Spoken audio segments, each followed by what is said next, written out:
Alright guys, I am back. Kind of wanted to show you some things. Um, I know this is the disarm. It's not really working. I noticed this. I was actually working on kind of a couple other things, and um, really one thing that I noticed, this works in multiplayer, right?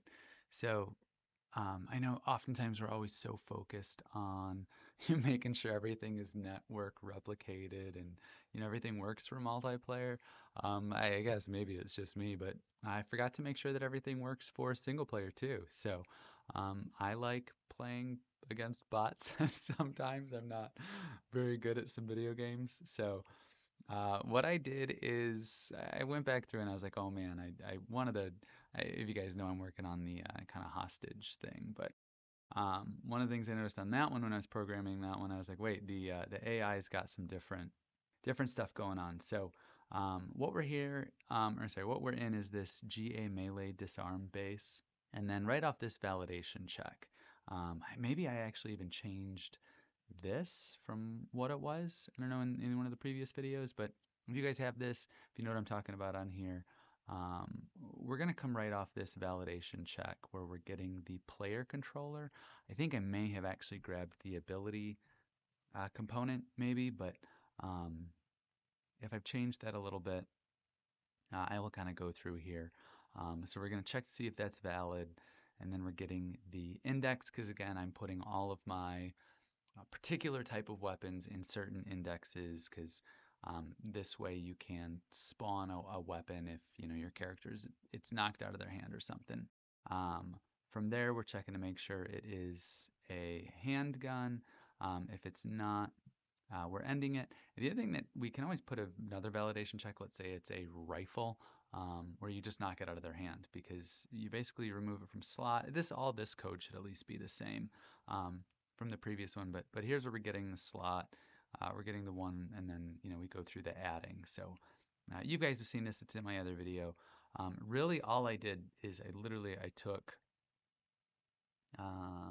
what was it? This get active slot. So basically right here, I took all of this and then just copied it and duplicated it down here. And this kind of got me thinking about the second part. So once I connected this in, let's go ahead and save that, and then I'll show you. Um, go into the melee again, and then there we go. See, there's a little bit of a glitch right there. I'm fixing it up, I promise. But yeah, as you can see, the gun works. It works on the AI now. But this is kind of the second part of the video that I wanted to do. Notice I've got all of this blueprint code right here. And I started to think, I was like, is this taking up a bunch of space, right? So I know everyone complains. I think like the Call of Duty games are like, what, 900 gigabytes or terabytes? I don't even know. They're stupid big at this point. But I was looking at this ability right here. It's 392, what is that, kilobytes? So it's not, I don't know, it's not that big. But let's just say I'm going to go ahead and delete this, right? I'm going to go back in 398. So I haven't, let me save it. Actually, I'll compile, save, disarm. So 290. So we dropped, I don't know, what was that, 100 megabytes by adding that? Let me save that again. Let me go back and 290. Was I looking at the maybe I was looking at the wrong one. Um, I don't know. It's not that much though. That's kind of my point.